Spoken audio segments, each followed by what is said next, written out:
विकार है और समान बन गए। प्योरिटी। बाबा कहते विशेष आत्मा का विशेष गुण जो सदा मौज में रहते हैं। कैसी भी परिस्थिति आए, कैसी भी बाहरी परिस्थितियां हैं, अंदर की परिस्थितियां हैं, लेकिन सदा मौज में रहते हैं। और मौज में कौन रह सकते हैं? बाबा ने कहा, बाबा ने एक कर्मों की फिलॉसफी बताई। मौज में कौन रह सकते हैं? कैसी भी परिस्थिति आए उसमें मौज में रहे। और मौज में कौन रह सकते हैं? बाबा का साथ है, ड्रामा का ज्ञान है, और जो अपने शरीर में नहीं रहते। अटल अचल अडोल, और भविष्य दिखाई देता है, क्या बनने वाले हैं, तो वो मौज में रह सकते हैं ना। बाबा ने कहा जिनको ये नशा है कि हम संगम युग में हैं। संगम युग मौजों का युग है ना। रूहानी मौज बाबा ने यूज किया, रूहानी मौजों का युग है। और युग रूहानी मौजों का युग नहीं कहेंगे, सिर्फ मौज कहेंगे, लेकिन संगम युग रूहानी मौज का युग है। ठीक है, तो अभी बाबा के शब्दों में सुनते 17 तारीख के बाबा के महावाक्य। मीठे बच्चे, विनाशी शरीरों से प्यार ना करके, विनाशी शरीरों से प्यार ना करके अविनाशी बाप से प्यार करो तो रोने से छूट जाएंगे। अविनाशी बाप से प्यार करो तो रोने से छूट जाएंगे। अच्छा, प्रश्न है, अनराइटियस प्यार क्या है और उसका परिणाम क्या होता है? अनराइटियस प्यार क्या है? यदि कहें तो मोह है ना। अनराइटियस मतलब मोह, और उसका परिणाम क्या होता है? दुख, है ना। अनराइटियस प्यार है मोह, और उसका परिणाम है दुख। तो बाबा कहते आंसर है, विनाशी शरीरों में मोह रखना अनराइटियस प्यार है। विनाशी शरीरों में मोह रखना अनराइटियस प्यार है। जो विनाशी चीजों में मोह रखते हैं वह रोते हैं। जो विनाशी चीजों में मोह रखते हैं वह रोते हैं। देह अभिमान के कारण रोना आता है। देह अभिमान के कारण रोना आता है। चाहे देह का प्रभाव, देह की आकर्षण। अब मोह की शुरुआत ही कहाँ से होती है? देह से। उस देह को देखते देखते, यूज करते करते उससे अटैचमेंट हो जाता। होना नहीं चाहिए, अटैचमेंट हो जाता तो फिर वो रो मतलब वो छूटता है या कुछ ऐसा, तो रोना आता है। तो बाबा कहते देह अभिमान के कारण रोना आता है। सत्युग में सब आत्म अभिमानी है, इसलिए रोने की बात ही नहीं रहती। सत्युग में सब आत्म अभिमानी है, इसलिए रोने की बात ही नहीं रहती। जो रोते हैं, जो रोते हैं वो खोते हैं। बाबा के सामने कोई रोता था ना, तो बाबा क्या टाइटल देते थे? बाबा कहते थे तुम विधवा हो क्या जो रोते हो? तुम्हारा धनी धोनी नहीं है क्या? या तो ऑर्फन बाबा कहते थे, या बाबा विधवा कहते थे। तो जो रोते हैं वो खोते हैं। अविनाशी बाप की अविनाशी बच्चों को अब शिक्षा मिलती है। अविनाशी बाप की अविनाशी बच्चों को अब शिक्षा मिलती है क्या देते बाबा शिक्षा? देही अभिमानी बनो तो रोने से छूट जाएंगे। देही अभिमानी बनो तो रोने से छूट जाएंगे। अच्छा, ओम शांति। यह तो बच्चे ही जानते हैं कि आत्मा अविनाशी है और बाप भी अविनाशी है। तो प्यार किसको करना चाहिए? तो प्यार किसको करना चाहिए? अविनाशी आत्मा को, मतलब अविनाशी चीज को। अविनाशी को ही प्यार करना है। विनाशी शरीर को थोड़ी प्यार करना चाहिए। सारी दुनिया विनाशी है, हर एक चीज विनाशी है, यह शरीर विनाशी है और आत्मा अविनाशी है। आत्मा का प्यार अविनाशी होता है। आत्मा कभी मरती नहीं, उसको कहा जाता है राइटियस। बाप कहते हैं तुम अनराइटियस बन गए हो।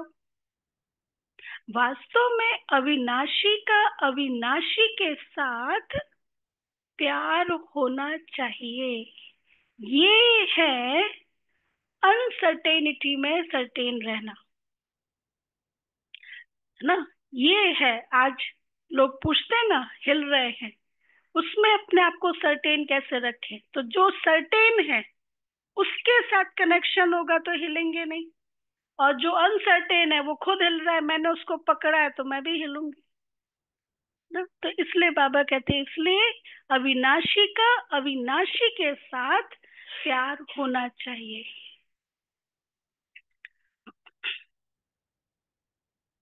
अभी तुम अपने को अविनाशी आत्मा समझते हो तो रोने की बात नहीं, क्योंकि आत्म अभिमानी है। तो बाप तुम बच्चों को आत्म अभिमानी बनाते हैं। देह अभिमानी होने से रोना आता है। विनाशी शरीर पिछाड़ी रोते हैं, समझते भी हैं आत्मा मरती नहीं है। बाप कहते हैं बच्चे अपने को आत्मा समझो। आज बाबा बार बार, आज की मुरली पूरी इसी पर ही है कि विनाशी शरीर विनाशी के पीछे रोना नहीं है। सारी मुरली इस पर है, मोह जीत के ऊपर सारी मुरली है। बाबा को भी मालूम होता है क्या समय चल रहा है, बाबा भी उस अनुसार मुरली चला देते हैं। एक तो रक्षाबंधन और दूसरा मोह जीत। तो बाबा कहते हैं तुम अविनाशी बाप के बच्चे, अविनाशी आत्मा हो, तुमको रोने की दरकार नहीं। आत्मा एक शरीर छोड़ जाए दूसरा पार्ट बजाती है, यह तो खेल है। तुम शरीर में ममत्व क्यों रखते हो? बाबा पूछ रहा है, तुम शरीर में ममत्व क्यों रखते हो? देह सहित देह के सब संबंधों से बुद्धि योग तोड़ो। अपने को अविनाशी आत्मा समझो। आत्मा कभी मरती नहीं है। गायन भी है, जो रोया सो खोया। आत्म अभिमानी बनने से ही फिर तुम लायक बन जाएंगे। तो बाप आकर देह अभिमानी से आत्म अभिमानी बनाते हैं। कहते हैं तुम कैसे भूले हुए हो, जन्म जन्मांतर तुमको रोना पड़ा है, अब फिर से तुमको आत्म अभिमानी बनने की शिक्षा मिलती है। फिर तुम कभी रोएंगे ही नहीं। यह है रोने वाली दुनिया। हर जगह रोना है, मतलब माया है, रावण है, रावण के प्रभाव में आएंगे तो रोएंगे। रावण राज्य में रहते हुए राम के प्रभाव में रहेंगे तो मौज में रहेंगे। तो बाबा कहते ये है ही रावण रोने वाली दुनिया। वह है हंसने की दुनिया, यह दुख की दुनिया, वह सुख की दुनिया। बाप बहुत अच्छी रीति से शिक्षा देते हैं। अविनाशी बाप की अविनाशी बच्चों को शिक्षा मिलती है। वह देह अभिमान है तो देह को ही देख शिक्षा देते हैं। तो देह की याद आने से फिर रोते हैं। देखते भी हैं शरीर खत्म हो गया, फिर उनको याद करने से क्या फायदा? हम्म, अविनाशी चीज ने जाकर दूसरा शरीर ले लिया। यह तो बच्चे जानते हैं। अब देखो बाबा शिक्षा दे रहे हैं, यह तो बच्चे जानते हैं जो अच्छा कर्म करता है उनको फिर शरीर भी अच्छा मिलता है। कोई को खराब रोगी शरीर मिलता है तो वह भी उनके कर्मों के अनुसार। ना शास्त्रों में कहानी है इस पर, कैसे अंत मति सो गति होती है। एक ब्राह्मण था, बहुत पूजा पाठ जप तप ऐसे पुरुषारत, तो लोगों को था कि ये जब शरीर छोड़ेगा तो इसकी गति बहुत अच्छी होगी। अच्छा क्या हुआ, ये भागवत में सुनाते हैं क्या हुआ। एक दिन वो जंगल से जा रहा था और पेड़ पेड़ दिखा उसको, बेर का पेड़ दिखा, तो लेट गया जंगल के पेड़ के नीचे, वहां लेट गया। तो जैसे ही वो देखा ऊपर, अब बेर है और मुंह खोला और आत्मा उड़ गई। आत्मा उड़ गई। अब अब अब उसकी गति क्या हुई होगी। तो शास्त्रों में बताते हैं कि वो ना पूरा पुरुषार्थ अंतमति गति के ऊपर है ना। तो शास्त्र पहले था कि उसको मुक्ति मिलनी थी, वहां तो भक्ति का हिसाब यही है ना कि मोक्ष मिल जाए। तो फिर कहते उसको फिर मोक्ष नहीं मिला। हुआ क्या, वो बेर के अंदर कीड़ा बना। बेर के अंदर कीड़ा बना, फिर वो 84 लाख योनियों से क्रॉस होके फिर वो मनुष्य बना। इस तरह से वहां पे ये कहानी बताई गई है। तो इतना तो बाबा हमें नहीं करते है ना। उसके बाद 84 लाख योनि का चक्कर लगा के फिर मनुष्य बना। मतलब इतनी सी गलती की पनिशमेंट कितना, सोचो। हाँ, बेर को ही तो देख रहा था, बस मुंह खोला उसने, बेर चाहिए, बेर मिला भी नहीं बेचारे को। और हाँ, 84 लाख, ये मतलब इतना डरा देते हैं। बाबा ने ऐसा कोई डराया है क्या। नहीं, बाबा ने कहा थोड़ा पुरुषार्थ, आप थोड़ा पद कम हो जाएगा, ऐसा नहीं कि इतना बड़ा नुकसान हो, थोड़ा पद कम हो जाएगा। तो बाबा कहते हैं हाँ,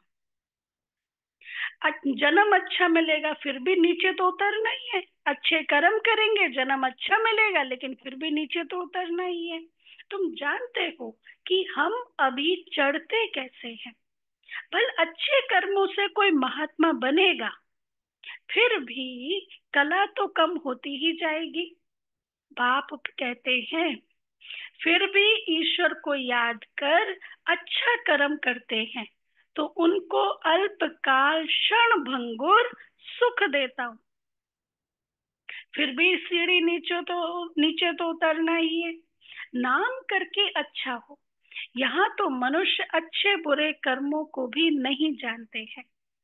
रिद्धि सिद्धि वालों को कितना मान देते हैं, उन्हों के पिछाड़ी मनुष्य जैसे हैरान होते हैं। मतलब रिद्धि सिद्धि वालों को कितना मान देते हैं। शिव बाबा से ज्यादा कोई सिद्ध पुरुष, सिद्ध आत्मा हो सकती है। हाँ, शिव बाबा से ज्यादा कोई और दूसरा हो सकता है जो बाबा त्रिकालदर्शी रोज हमें आके सिद्ध बातें बताता है। तो बाबा कहते हैं उन्हों के पिछाड़ी फिर मनुष्य कितने हैरान होते हैं। है तो सारा अज्ञान।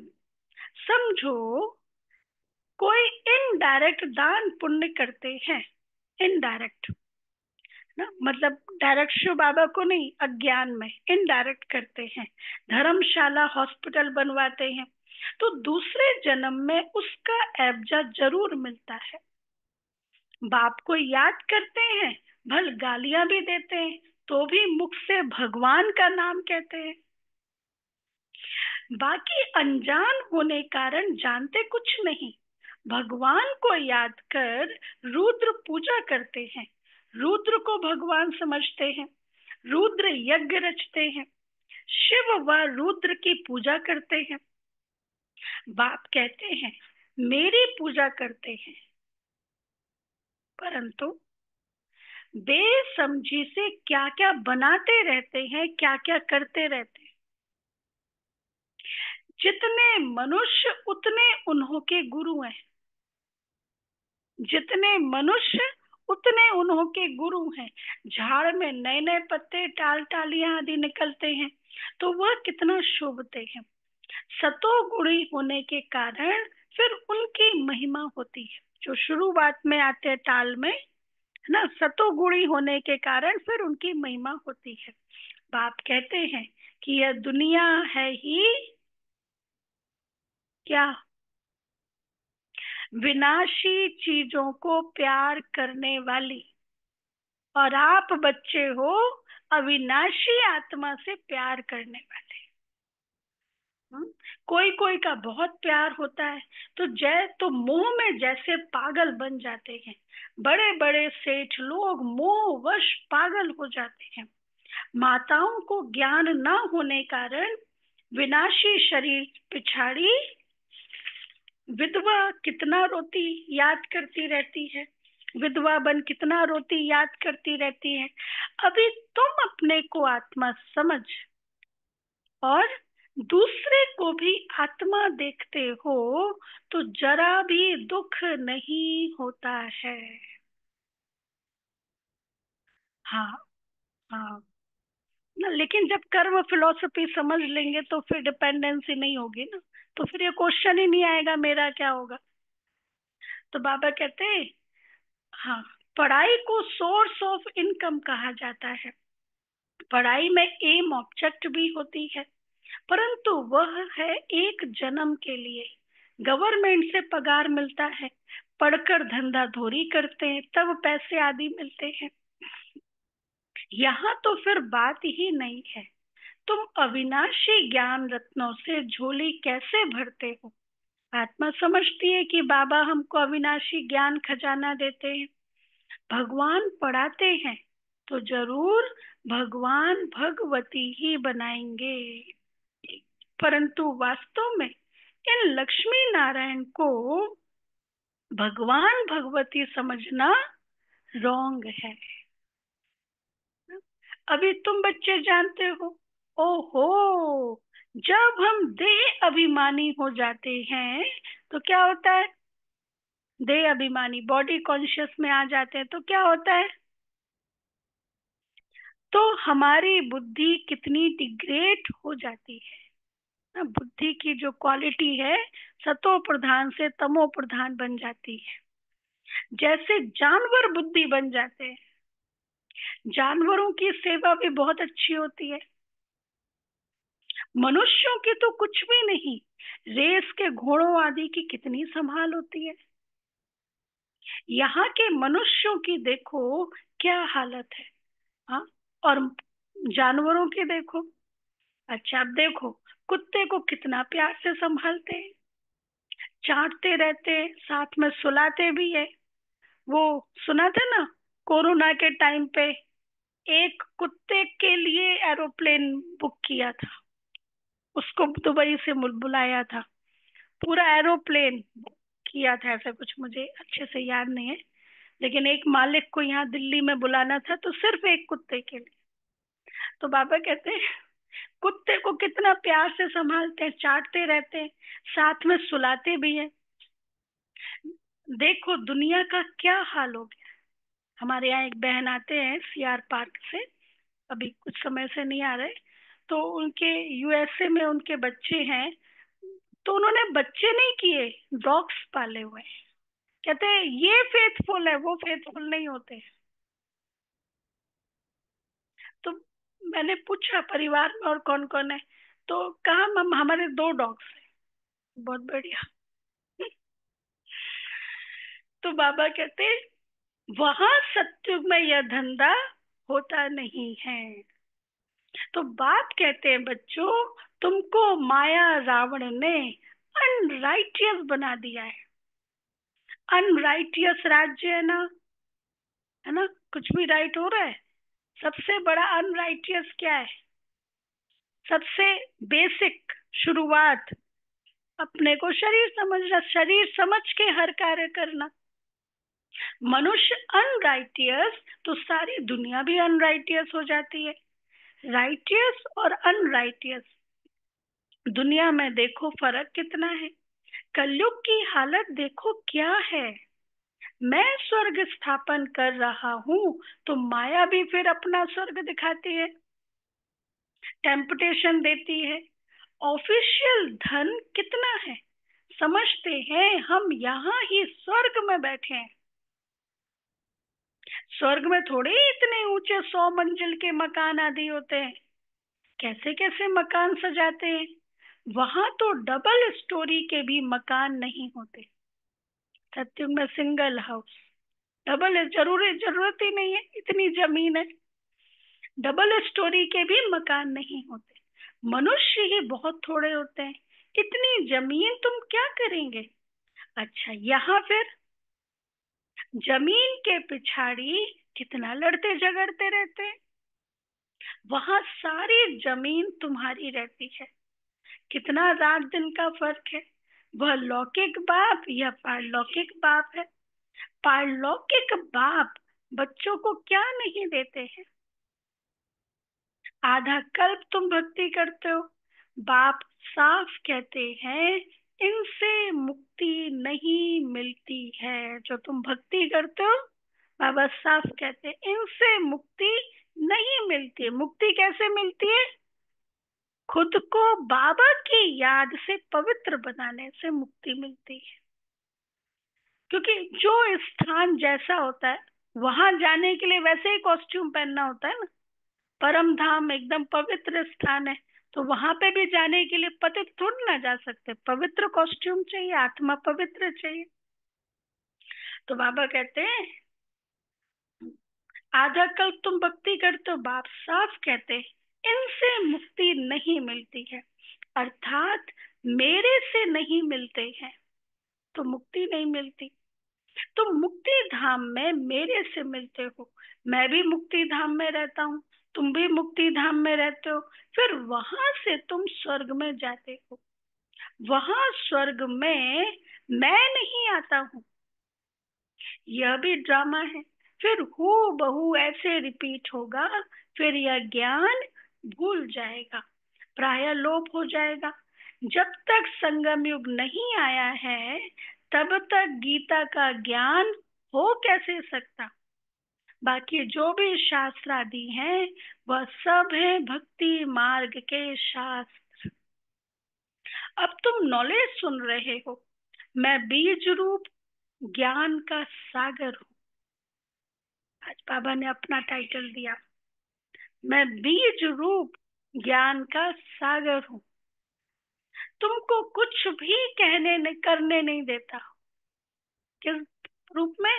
पाँव भी पड़ने नहीं देता, क्योंकि मैं तो बीज हूँ, मेरे पाँव नहीं है। पाँव भी पड़ने नहीं देता। पाँव किसका पड़ेंगे। शिव बाबा के तो पाँव है नहीं। यह तो ब्रह्मा के पाँव पड़ना हो जाएगा। मैं तो तुम्हारा क्या कहा होगा बाबा ने। देखो बाबा की निर्माणता, अलमाइटी क्रिएटर डायरेक्टर। मैं तो तुम्हारा गुलाम हूँ। उनको कहते हैं निराकारी निरंकारी। सो भी जब वह एक्ट में आए तब तो निरंकारी कहा जाए ना। बाप तुमको अथाह ज्ञान देते हैं। यह है अविनाशी ज्ञान रत्नों का दान। फिर जो जितना लेवे, अविनाशी ज्ञान रतन लेकर फिर औरों को दान करते जाओ। इन रत्नों के लिए ही कहा जाता है कि एक एक रतन लाखों का है। कदम कदम पर पदम देने वाला तो एक ही बाप है। सर्विस पर बड़ा अटेंशन चाहिए। तुम्हारा कदम है याद की यात्रा का, उनसे फिर तुम अमर बन जाते हो। वहां मरने आदि का फिक्र होता नहीं। एक शरीर छोड़ दूसरा लिया। मोहजीत राजा की कथा भी सुनी होगी। सुनिए मोहजीत राजा की कथा, मालूम है। 1 मिनट में सुनाती हूँ। एक बारी एक राजकुमार था। वो जंगल में शिकार करने के लिए गया। तो दूर, उसके जो साथी थे वो दूर निकल गए, मतलब वो साथियों से बिछड़ गया, दूर हो गया। तो क्या हुआ कि फिर उसको एक संत मिल, संत वहां तपस्या कर रहे थे। तो पूछा कि मेरे साथियों को देखा क्या? नहीं देखा। तो संत ने पूछा तुम कौन हो? तो कहा मैं एक राजकुमार हूँ, और मैं मोह जीत, मेरे पिताजी ने मोह को जीता हुआ है। तो संत को विश्वास नहीं हुआ। कहा मेरी सारी प्रजा ने भी मोह को जीता हुआ है। अच्छा। संत ने कहा मैं नहीं मान सकता कि तुमने मोह विकार को जीता है। तो कहा परीक्षा लेके देख लो। तो संत ने क्या किया कि राजा जो पहना हुआ था पहनावा, वो उसने उतरवाया, और पास में ही एक एक पक्षी मरा हुआ था उसका, वो उस शर्ट के ऊपर लगा दिया, और फिर राज्य में लेके गया। तो जो प्रजा थी उनको कहा कि भाई तुम्हारा राजकुमार मर चुका है। हाँ ठीक है, प्रजा ने कहा उसका अपना पार्ट पूरा हो गया, ठीक है, ओके। उसको कहा शायद प्रजा को होगा कि इसका बड़ा भाई ही राजा बनेगा, तो इसलिए इससे मतलब नहीं होगा, इसलिए ऐसे कहा। फिर वो उसके भाई के पास गया कि तुम्हारा छोटा भाई मर चुका है, ये देखो ये शर्ट निशानी है। कहा ठीक है, उसका उतना ही समय होगा, ओके। ऐसे मतलब उसको दिल पे नहीं लिया। फिर कहा इनको, इसको तो फर्क ही नहीं पड़ता, शायद इसको लग रहा होगा कि मैं वो, मतलब मुझे ही पूरा मिल जाए इसलिए। फिर वो राजा राजा के पास गया। राजा ने भी कहा ठीक है, कोई बात नहीं, उसका समय पूरा हो गया होगा, वो नया ड्रेस ले लिया। फिर उसके बाद ऐसे ही वो अपनी उसकी माँ के पास, उसकी वाइफ के पास गया। उन्होंने भी सेम इसी तरह से, जैसे कोई इस तरह का भाव नहीं। तो फिर वो संत ने सही बात बताई कि मैं ये देखना चाहता था कि आप लोग मोह जीत बने हैं या नहीं बने हैं।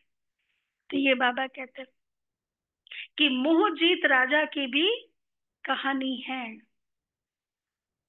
हम्म, हम्म। अब तुम नॉलेज सुन रहे हो। हाँ, मोहजीत राजा की कथा भी सुनी होगी। यह तो बाप बैठ समझाते हैं।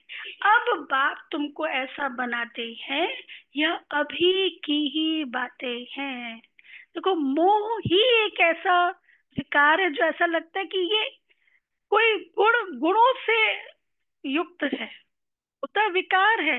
हाँ, प्यार करना कौन सा बुरी बात है ना, प्यार ही तो है। तो लगता है जैसे गुण ही है ये, लेकिन ये बहुत सूक्ष्म चाहिए कि ये मोह है या ये प्यार है। अच्छा, रक्षाबंधन का पर्व भी मनाते हैं। यह कब की निशानी है, कब भगवान ने कहा कि पवित्र बनो? यह मनुष्य को क्या पता कि नई दुनिया कब और पुरानी दुनिया कब होती है, यह भी किसको पता नहीं। इतना कहते हैं कि अभी कलयुग है, सतयुग था अभी नहीं है। पुनर्जन्म को भी मानते हैं, 84 लाख कह देते हैं तो पुनर्जन्म हुआ ना। निराकार बाप को सब याद करते हैं, वह है सब आत्माओं का बाप, वही आकर समझाते हैं। देहधारी बापू तो बहुत है, देहधारी बापू तो बहुत है। जानवर भी अपने बच्चों के बापू है। उनके लिए तो ऐसा नहीं कहेंगे कि जानवरों का बाप। सत्युग में कोई कुछ किचड़ पट्टी होती नहीं। जैसा मनुष्य वैसा फर्नीचर था, जैसी जिस लेवल की आत्मा की पवित्रता, उस अनुसार सुख शांति, मतलब उस अनुसार प्रोस्पेरिटी, उस अनुसार फर्नीचर। वहां पक्षी आदि भी फर्स्ट क्लास खूबसूरत होते हैं, सब अच्छी अच्छी चीजें होंगी। वहां फल कितना स्वीट बड़े होते हैं। फिर वह सब कहाँ चला जाता है? हाँ, आजकल तो वो फलों में वो टेस्ट ही नहीं है ना। फिर बाबा पूछते वो सब कहाँ चला जाता है? स्वीट स्वीट से निकल कड़वाहट आ जाती है, थर्ड क्लास बनते हैं, खुद थर्ड क्लास बनते हैं, तो चीजें भी थर्ड क्लास बन जाती है। ये है जैसी आत्मा वैसा फर्नीचर। सत्युग है फर्स्ट क्लास, तो सब चीजें फर्स्ट क्लास मिलती हैं। कलयुग में है थर्ड क्लास, सब चीजें सतो रजो तमो से पास होती हैं। यहाँ तो कोई मजा नहीं है। आत्मा भी तमो प्रधान तो शरीर भी तमो प्रधान है। अभी तुम बच्चों को ज्ञान है, कहाँ वह कहाँ यह, रात दिन का फर्क है। अभी तुम बच्चों को ज्ञान है कि सत्युग क्या और कलयुग क्या, रात दिन का फर्क है। पाप तुमको कितना ऊंचा बनाते हैं, कितना ऊंचा बनाते हैं, क्या से क्या बना देते हैं, है ना। ऐसी कोई यूनिवर्सिटी ऐसा बनाए, पाप तुमको कितना ऊंचा बनाते हैं। जितना याद करेंगे अब उतना हेल्थ वेल्थ दोनों मिल जाएंगे, तरीका बाबा बता रहा है। बाकी क्या चाहिए, दोनों चीजों से एक नहीं होगी तो हैप्पीनेस नहीं होगी। समझो, हेल्थ है वेल्थ नहीं तो क्या काम के, हेल्थ है वेल्थ नहीं क्या काम के, वेल्थ है हेल्थ नहीं क्या काम के। एक गाड़ी में बैठ के बढ़िया मर्सिडीज में जा रहे हैं, ड्राइवर चाट पटुक पकौड़े खा रहे हैं और आप उसका मुंह देख रहे हैं, क्योंकि 36 बीमारियां खा नहीं सकते। तो वेल्थ तो है पर हेल्थ नहीं तो क्या काम की, सुख नहीं है। गाते भी हैं, कैसा है तो लाड काना घूम कर आओ। लाड काना मतलब पाकिस्तान में एक शहर का नाम है, उसका नाम है लाड काना। तो उस जमाने में वो बहुत फेमस हुआ करता था। तो ये तो गाते भी हैं, पैसा है तो लाड काना घूम कर आओ। बच्चे समझते हैं भारत सोने की चिड़िया था, अभी सोना कहाँ है, सोना चांदी तांबा गया, अभी तो कागज ही कागज है। सोना चांदी तांबा गया, कागज पानी में बह जाए तो पैसे कहाँ से मिले। सोना तो बहुत भारी होता है, वह वहां ही पड़ा रहता है, आग भी सोने को जला ना सके। तो यहाँ सब यह है दुख की बातें, वहां यह सब बातें होती नहीं। यहाँ इस समय अपार दुख है, बाप आते ही तब है जब अपार दुख है। कल फिर अपार सुख होगा। बाबा तो कल्प कल्प आकर पढ़ाते हैं, यह कोई नई बात थोड़ी ही है। खुशी में रहना चाहिए, खुशी ही खुशी, खुशी ही खुशी, यह अंत की बात है ना। सदैव खुशी, कुछ भी हो रहा है खुशी खुशी। अतीन्द्रिय सुख गोप गोपियों से पूछो। कौन सी गोप गोपियां, कहाँ है वो गोप गोपियां, हम बच्चे। गोपी वल्लभ मतलब शिव पिता के हम बच्चे, गोप गोपियों से पूछो। पिछाड़ी में तुम बहुत अच्छी रीति समझ जाते हो। रियल शांति किसे कहा जाता है, अब एक आर्टिफिशियल शांति, दूसरा रियल शांति किसे कहा जाता है, यह बाप ही बतलाते हैं। तुम बाप से शांति का वर्षा लेते हो, उनको सब याद करते हैं। बाप शांति का सागर है। बाप समझाते हैं मेरे पास आ कौन सकते हैं, फलाना फलाना धर्म फलाने फलाने समय पर आते हैं, स्वर्ग में तो आ ना सके। अभी साधु संत ढेर निकल पड़े हैं तो उन्हों की महिमा होती है, पवित्र है तो उनकी महिमा जरूर होनी चाहिए। अभी नए उतरे हैं, पुरानों की तो इतनी महिमा हो न सके। मतलब जो साधु संत है, कई इतनी महिमा इसलिए हो रही क्योंकि अभी नए उतरे हैं, वह तो सुख भोग तमो प्रधान में चले गए हैं। कितने ढेर गुरु किस्म किस्म के निकल जाते हैं, इस बेहद के झाड़ को कोई जानते नहीं है। इसलिए बाबा कहते हैं कुछ भी टेम्पटेशन है, सिद्धियां ये सब उनसे प्रभावित नहीं होना है ना। हर एक आत्मा सतो रजो तमो प्रधान की स्टेज से होके गुजरती है। बाप समझाते हैं भक्ति की सामग्री इतनी है, जितना झाड़ फैला होता है, ज्ञान बीज कितना थोड़ा है। भक्ति को आधा कल्प लगता है, यह ज्ञान तो सिर्फ इस एक अंतिम जन्म के लिए है। ज्ञान को प्राप्त कर तुम आधा कल्प के लिए मालिक बन जाते हो। भक्ति बंद हो जाती है, दिन हो जाता है। अभी तुम सदा काल के लिए हर्षित बनते हो, सदा काल के लिए हर्षित बनते हो। इसको ही कहा जाता है क्या? इसको ही कहा जाता है ईश्वर की अविनाशी लॉटरी। ऐसा बाबा खजाना देते हैं जो लॉटरी हमेशा रहती है, उसके लिए फिर पुरुषार्थ करना पड़ता है। ईश्वरी लॉटरी और आसुरी लॉटरी में कितना फर्क होता है? ईश्वरी लॉटरी और आसुरी लॉटरी में कितना फर्क होता है? अच्छा, मीठे मीठे सिकिलते बच्चों प्रति माता पिता बाप दादा का याद प्यार और गुड मॉर्निंग।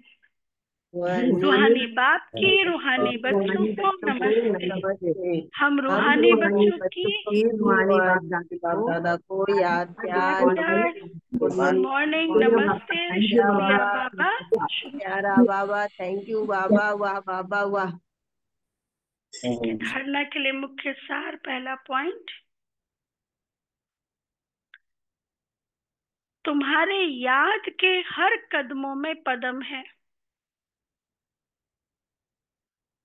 तुम्हारे याद के हर कदमों में पदम है।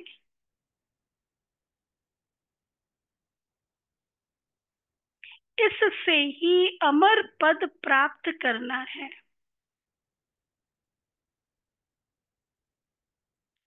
इससे ही अमर पद प्राप्त करना है।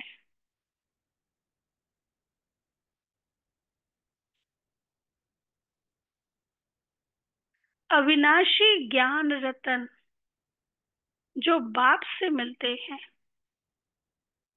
उनका दान करना है।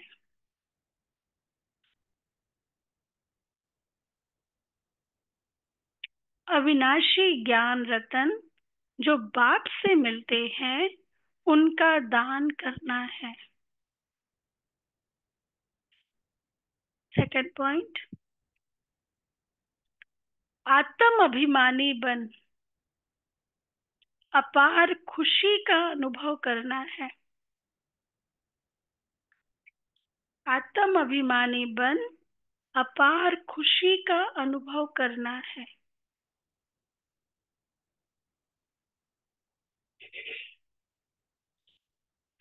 शरीरों से मोह निकाल सदा हर्षित रहना है।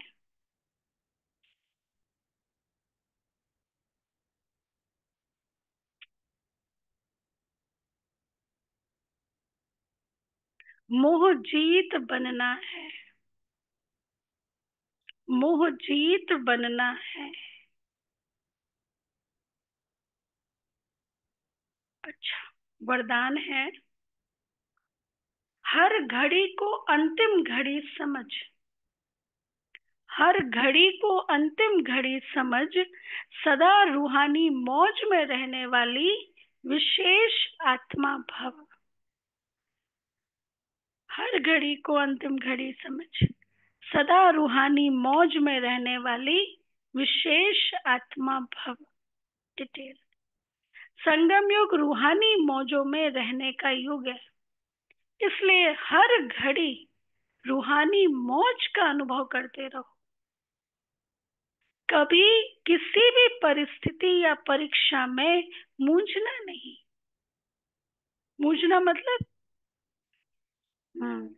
मूंझना नहीं, क्योंकि यह समय अकाले मृत्यु का है। समय भी ऐसा ही चल रहा है ना, समय वैसा चल रहा है, तो यह समय अकाले मृत्यु का है। थोड़ा समय भी अगर मौज के बजाय मूंझ गए और उसी समय अंतिम घड़ी आ जाए, तो अंतमति सुगति क्या होगी? बेरवानी, है ना? हाँ, ये भी बात है।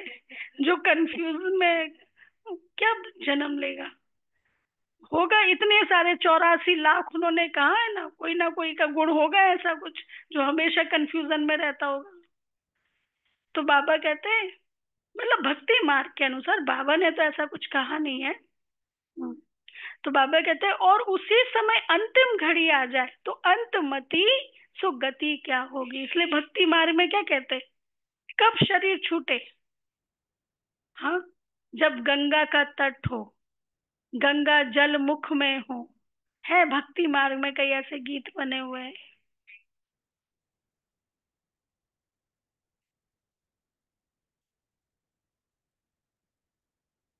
हाँ हाँ, जैसे कि पहले पता चल जाएगा, ऐसा थोड़ी ना। वो तो ये चीज ऐसी है जो अचानक ही होती है, अचानक ही होती है। किसी को कोरोना में कितना देखा, अचानक, सब अचानक।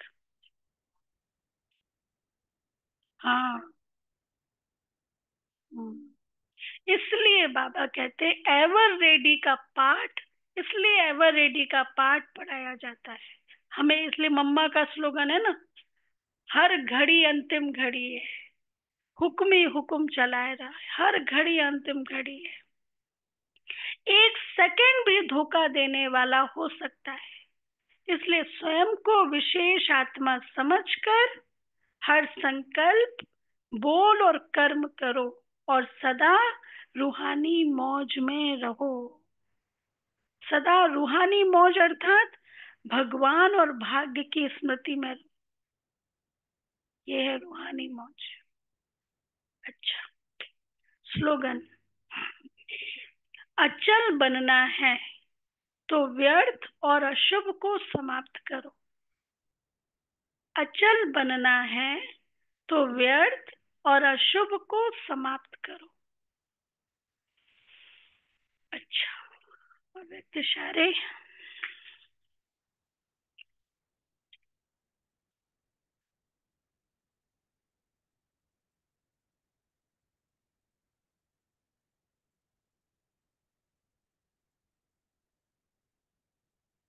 कराना है। अभी अभी ये अव्यक्त इशारे पढ़े, फिर उसके बाद अनाउंसमेंट ना। हम्म। सदा विजयी रहने के लिए याद की छत्र छाया में रहो। जो सदा छत्र छाया के अंदर रहते हैं वे सर्व प्रकार के माया के विघ्नों से सेफ रहते हैं। उन पर किसी भी प्रकार से माया की छाया पड़ नहीं सकती। यह पांच विकार, यह पांच विकार दुश्मन के बजाय दास बनकर सेवाधारी बन जाते हैं। दिखाया ना देवी देवताओं को, ये पांच विकारों की छत्र छाया दिखाई गई है कि वो दुश्मन के बजाय सेवाधारी बन गए। जैसे विष्णु के चित्र में दिखाते हैं कि सांप ही शैया और सांप ही छत्र छाया बन गए। यह है विजय की निशानी थी। तो इतने सारे आसन पड़े हुए हैं, वो सांप का ही क्यों लिया? मतलब वहां पे हर चीज का मीनिंग है ना, मैसेज है। तो बोला इन विकारों के ऊपर विजय प्राप्त की, ऐसे कोई स्थूल रूप की कोई शेष शैया नहीं है, इन विकारों के ऊपर विजय प्राप्त की। तो वो स्थिति का गायन है। अच्छा, ओम शांति।